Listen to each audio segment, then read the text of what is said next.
ओडिशा सरकार ने हाल ही में वर्ष 2024-25 के लिए बजट जारी किया है। इस बजट में ओडिशा के मुख्यमंत्री ने वार्षिक बजट से 109 से 35 करोड़ रुपए के परिव्यय के साथ सीएम किसान योजना नामक एक योजना की घोषणा की। सरकार मुख्य रूप से राज्य भर में कृषि पद्धतियों को बढ़ाने पर ध्यान केंद्रित करेगी। पहले इस योजना को आजीविका और आय वृद्धि के लिए कृषक सहायता कालिया कहा जाता था। अब इसका नाम बदलकर पीएम किसान योजना कर दिया गया है।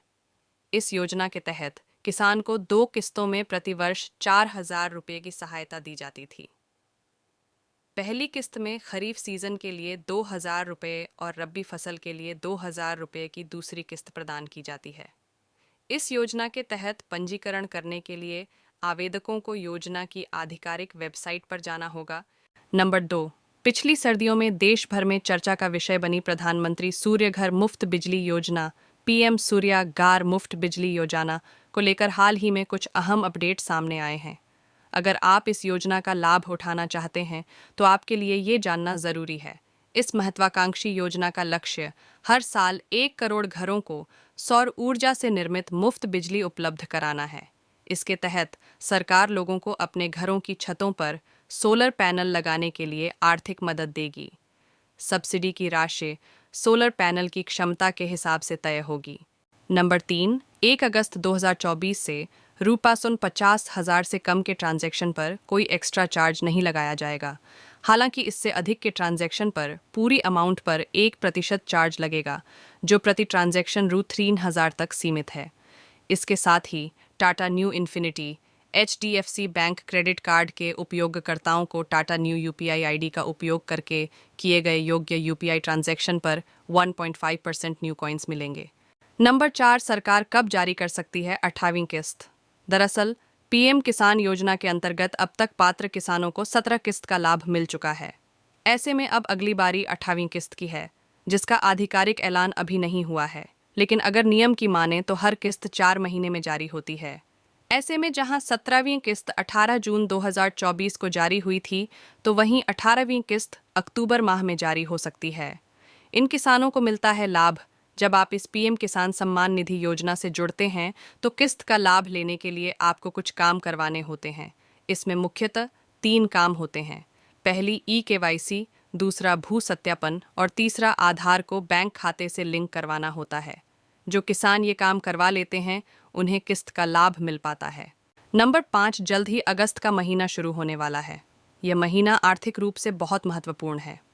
इस महीने की पहली तारीख से कई वित्तीय नियम बदल जाएंगे, जिसका असर आम लोगों की जेब पर पड़ेगा। आपको बता दें कि एलपीजी सिलेंडर की कीमतें हर महीने की पहली तारीख को अपडेट की जाती है। इनकी कीमतें तेल कंपनियों द्वारा अपडेट की जाती हैं। इसके अलावा अगस्त में कई वित्तीय नियम बदल जाएंगे। आइए इस खबर के बारे में आपको डिटेल से जानकारी देते हैं। नंबर 6, फसलों के ताज़ा भाव। हरियाणा की सिरसा अनाज मंडी सिरसा में फसलों के ताज़ा रेट की आपको जानकारी दे रहे हैं। सिरसा अनाज मंडी में शुक्रवार 26 जुलाई 2024 को फसलें इस रेट से बिकी। इसकी लिस्ट नीचे दी गई है। अनाज मंडी में कपास और जौ के रेट में थोड़ी तेज़ी देखने को मिली। मूंग 3750 रुपये प्रति क्विंटल गेहूं बिका। डोई एन स्वेट 5 2440 प्रति क्विंटल। प्राइवेट नरमा का भाव टी 900 रुपये प्रति क्विंटल। कपास का भाव 7,000 रुपये प्रति क्विंटल। जौ का भाव 2,000 रुपये प्रति क्विंटल। चना का रेट 650 रुपये प्रति क्विंटल। सरसों का रेट 5 से 11 रुपये प्रति क्विंटल। ग्वार का रेट 5 से 100 रुपये। नंबर 7, LIC जीवन बीमा निगम कई तरह की बीमा पॉलिसियां प्रदान करता है, जिनमें से कुछ खास तौर पर बेटियों के लिए बनाई गई हैं।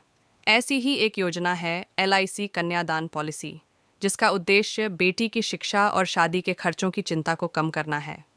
LIC कन्यादान पॉलिसी क्या है? LIC कन्यादान पॉलिसी आपकी बेटी की शिक्षा और शादी के खर्चों को कवर करके उसके भविष्य को सुरक्षित करने के लिए बनाई गई है। इस पॉलिसी के तहत आपको रोज़ाना 121 रुपये जमा करने होते हैं, जो कि हर महीने 3,600 रुपये का निवेश होता है।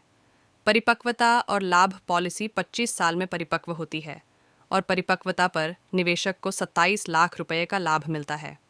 आप 13 से 25 साल तक की परिपक्वता अवधि चुन सकते हैं। अगर आप रोज़ाना 75 रुपये मासिक 2,050 रुपये निवेश करते हैं तो परिपक्वता लाभ 14 लाख रुपये होगा। लचीलापन पॉलिसी निवेशक को निवेश राशि बढ़ाने या घटाने की अनुमति देती है, जो बदले में परिपक्वता लाभ को प्रभावित करती है। नंबर 8 बई, आलू की ऊंची कीमत को देखते हुए सरकार भूटान से इसके आयात की इजाज़त देने पर विचार कर रही है। कम उत्पादन के परिणाम स्वरूप आलू की कीमतें लंबे समय तक ऊंची रहने की संभावना है। सरकारी सूत्रों ने बताया कि भूटान के अलावा अन्य देशों से भी आयात के विकल्प तलाशे जा रहे हैं।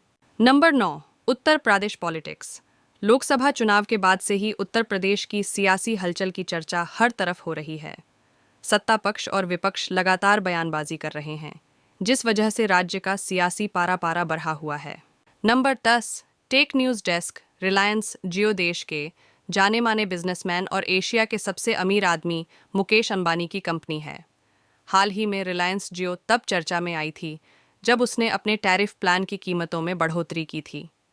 कंपनी ने कीमतों में बड़ी बढ़ोतरी करते हुए अपने रिचार्ज प्लान को 12.5% से 25% तक महंगा कर दिया था। जियो के नक्शेकदम पर चलते हुए एयरटेल और वोडाफोन आइडिया ने भी अपने रिचार्ज प्लान महंगे कर दिए। जियो अपने यूज़र्स को अलग अलग प्राइस कैटेगरी और बेनिफिट्स वाले प्लान ऑफर करता है। रिलायंस जियो के मालिक मुकेश अंबानी अब यूज़र्स के लिए 28 या 30 दिन नहीं, बल्कि पूरे 1 महीने की वैलिडिटी वाला प्लान लेकर आए हैं। आइए आपको बताते हैं इस कमाल के प्लान के बारे में। नंबर 11 महाराष्ट्र के वरिष्ठ राजनेता शरद पवार ने अमित शाह पर जमकर प्रहार किया है। दरअसल हाल ही में अमित शाह ने उन्हें भ्रष्टाचार का सरगना बताया था। अब इस पर पलटवार करते हुए पवार ने केंद्रीय गृह मंत्री को याद दिलाया कि कैसे उन्हें सर्वोच्च न्यायालय ने गुजरात से दूर रहने के लिए मजबूर किया गया था। नंबर 12 इंग्लैंड और अमेरिका भी खुशबूदार कालानमक चावल का स्वाद चखेगा। करीब 7 दशक बाद कालानमक चावल इंग्लैंड और पहली बार अमेरिका जाएगा। इसके पहले नेपाल, सिंगापुर, जर्मनी, दुबई आदि देशों को भी कालानमक चावल का निर्यात किया जा चुका है।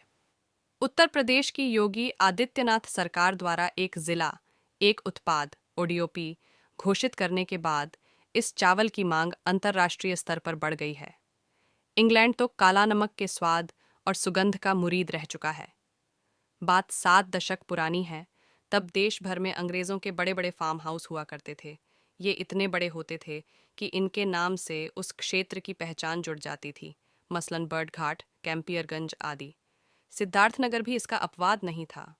उस समय सिद्धार्थनगर में अंग्रेज़ों के फार्म हाउसेज में कालानमक धान की बड़े पैमाने पर खेती होती थी। अंग्रेज़ कालानमक के स्वाद और सुगंध से वाकिफ़ थे। इन खूबियों के कारण इंग्लैंड में कालानमक के दाम भी अच्छे मिलते थे। तब जहाज़ से चावल इंग्लैंड को जाते थे। Number 13 NITI Aayog meeting updates. Rashtrapati Bhavan के कल्चरल सेंटर में शनिवार 27 जुलाई को नीति आयोग की 9वीं गवर्निंग काउंसिल मीटिंग की बैठक शुरू हो चुकी है। प्रधानमंत्री नरेंद्र मोदी इसकी अध्यक्षता कर रहे हैं। इस मीटिंग का एजेंडा विकसित भारतीय थोड़ा सेट संतालिन है, जिसका उद्देश्य 2047 तक भारत को एक विकसित राष्ट्र बनाने पर चर्चा करना है।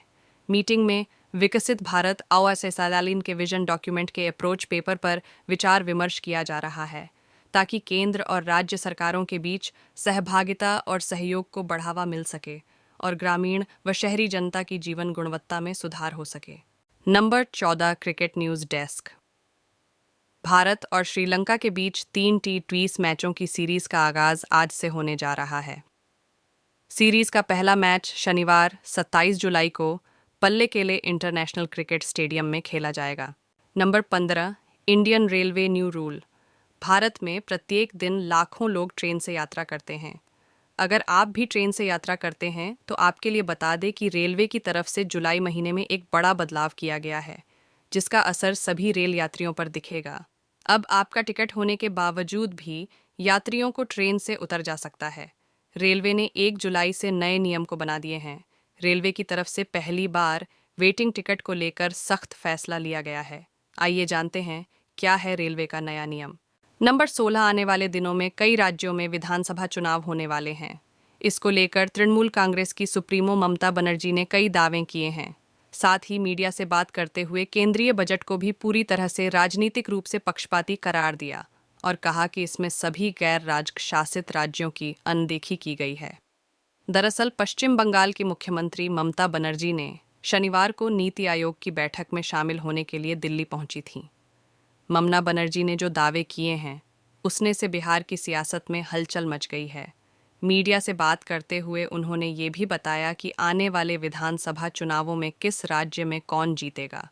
उन्होंने कहा कि आने वाले चुनावों में उद्धव ठाकरे महाराष्ट्र में जीत हासिल करेंगे और हरियाणा में कांग्रेस विजयी होगी। इसी तरह से झारखंड में हेमंत सोरेन अपना रुतबा कायम रखते हुए विपक्ष को धूल चटाएंगे, लेकिन बिहार का अब भी पता नहीं। वहीं केंद्र शासित प्रदेश जम्मू कश्मीर भी बंटा हुआ है, जहां लंबे अरसे विधानसभा चुनाव होना बाकी है। ममता बनर्जी ने केंद्र सरकार पर निशाना साधते हुए कहा कि सरकार ने इस बार के बजट में विपक्ष शासित राज्यों को पूरी तरह से वंचित रखा है। उन्होंने आगे कहा कि केंद्र ने इन राज्यों के प्रति सौतेला व्यवहार किया है। हमारे खिलाफ इस तरह के भेदभाव और राजनीतिक पूर्वाग्रह को मैं बर्दाश्त नहीं कर सकती। नंबर 17 इस्लामाबाद। पूरे देश ने शुक्रवार 26 जुलाई को कारगिल विजय दिवस मनाया। इस मौके पर पीएम मोदी ने लद्दाख के द्रास में सैनिकों को संबोधित किया। इस दौरान पीएम मोदी ने पाकिस्तान को कड़ा संदेश देते हुए कहा था कि वह आतंकवाद और छद्म युद्ध का उपयोग करके प्रासंगिक बने रहने की कोशिश कर रहा है, लेकिन दुश्मन के नापाक मंसूबों को कामयाब नहीं होने दिया जाएगा। इस पर अब पाकिस्तान में घबराहट मच गई है। पाकिस्तान ने पीएम मोदी के इस बयान को खारिज करते हुए इसे सिर्फ बयानबाजी बताया है। बता दें कि पाकिस्तान के विदेश मंत्रालय ने बयान भी जारी किया है। नंबर 18 उत्तर प्रदेश की सियासत पर एक खबर सूत्रों के हवाले से सामने आ रही है। यूपी में किसी भी तरह का नेतृत्व परिवर्तन नहीं होगा, यानी योगी आदित्यनाथ मुख्यमंत्री बने रहेंगे। सूत्रों से मिली जानकारी के अनुसार योगी को हाईकमान से हरी झंडी मिल गई है। उत्तर प्रदेश में बड़े फैसले लिए जाने की अटकलों पर विराम लगता नजर आ रहा है। लोकसभा चुनाव में उत्तर प्रदेश में बीजेपी के खराब प्रदर्शन को लेकर लगातार समीक्षा चल रही है। सीएम योगी ने केंद्र से राज्य स्तर पर समीक्षा की है। इस समीक्षा में जो सामने आया है, उन कमियों को सुधारने पर चर्चा हुई है। योगी आदित्यनाथ के नेतृत्व में ही आगामी विधानसभा चुनाव लड़ा जाएगा। उत्तर प्रदेश के प्रदेश अध्यक्ष की तरफ से भी एक बयान सामने आया था और कहा गया था कि नेतृत्व परिवर्तन नहीं होगा। लोकसभा चुनाव के जो नतीजे आए थे, उसकी समीक्षा केंद्र और राज्य दोनों स्तर पर हो रही है। कहा जा रहा है कि दिल्ली से निर्देश हैं कि योगी आदित्यनाथ अपने कामकाज के तरीकों में बदलाव लाए। इसके अलावा उप मुख्यमंत्री पार्टी फोरम में ही बोले। लगातार यूपी के कई नेताओं की तरफ से बयानबाजी की जा रही थी। सूत्रों के हवाले से ये खबर सामने आ रही है कि केशव प्रसाद मौर्य की बयानबाजी से केंद्रीय नेतृत्व खुश नहीं है। उन्हें पार्टी फोरम में ही बोलने का निर्देश दिया गया है। दोनों डिप्टी सीएम केशव प्रसाद मौर्य और ब्रजेश पाठक के कामकाज पर केंद्रीय नेतृत्व मंथन कर रहा है। सूत्रों के अनुसार दोनों को लेकर आगे चलकर कोई फैसला हो सकता है। केशव प्रसाद मौर्य की कार्य समिति की बैठक या फिर सोशल मीडिया पोस्ट के जरिए जो बातें कहीं, उससे आला कमान नाखुश है। ये साफ निर्देश दिया गया है कि आप ऐसी बातें पार्टी फोरम पर ही रखें। गौरतलब है कि उत्तर प्रदेश में लोकसभा चुनाव के नतीजे आने के बाद लगातार बीजेपी में मंथन का दौर चला। 18 जुलाई के मुलाकातों का दौर काफ़ी अहम रहा। यूपी में हार की जिम्मेदारी प्रदेश अध्यक्ष भूपेंद्र चौधरी की तरफ से ली गई थी। पीएम से उनकी 1 घंटे की मुलाकात हुई थी। अब यूपी में सुलह का फॉर्मूला सामने आ रहा है, जिसके तहत आला कमान से सीएम योगी को हरी झंडी मिलती नजर आई। इसके साथ ही 2027 का चुनाव उन्हीं के नेतृत्व में लड़ा जाएगा, ऐसी बात भी कही जा रही है। नंबर 19 नई दिल्ली। महिला सम्मान सेविंग्स सर्टिफिकेट MSSC की घोषणा बजट 2023 में की गई थी। यह भारत सरकार द्वारा महिला निवेशकों को ऑफर की जाने वाली एक स्मॉल सेविंग्स सर्टिफिकेट है। यह योजना महिलाओं और लड़कियों को निवेश के माध्यम से आर्थिक सशक्तिकरण प्रदान करने के मकसद से शुरू की गई है। यह योजना महिलाओं को कम समय में अच्छा रिटर्न देने के लिए डिज़ाइन की गई है और सरकार इसे 2025 तक जारी रखने वाली है। क्या MSSC को बजट 2024 में बढ़ाया गया? नहीं, बजट 2024 में महिला सम्मान सेविंग्स सर्टिफिकेट पर कोई घोषणा नहीं की गई। फिलहाल ब्याज दर और निवेश की समय सीमा पहले की तरह ही रहेगी। ध्यान दें कि महिला सम्मान बचत प्रमाण पत्र अप्रैल 2023 से मार्च 2025 तक 2 सालों के लिए उपलब्ध एक बार की योजना है। खाता किसी भी डाकघर में खुलवाया जा सकता है। हालांकि कुछ बैंक भी अपने यहाँ यह खाता खोलने की सुविधा दे रहे हैं। कौन खोल सकता है अकाउंट? इस योजना के तहत किसी भी उम्र की भारतीय महिला खाता खोल सकती है। इसके अलावा पुरुष अभिभावक भी अपने नाबालिग बेटी के लिए खाता खोल सकते हैं। यह योजना नाबालिग लड़कियों के लिए भी फाइनेंशियल प्रोडक्ट में निवेश का अवसर प्रदान करती है। 7.5% ब्याज।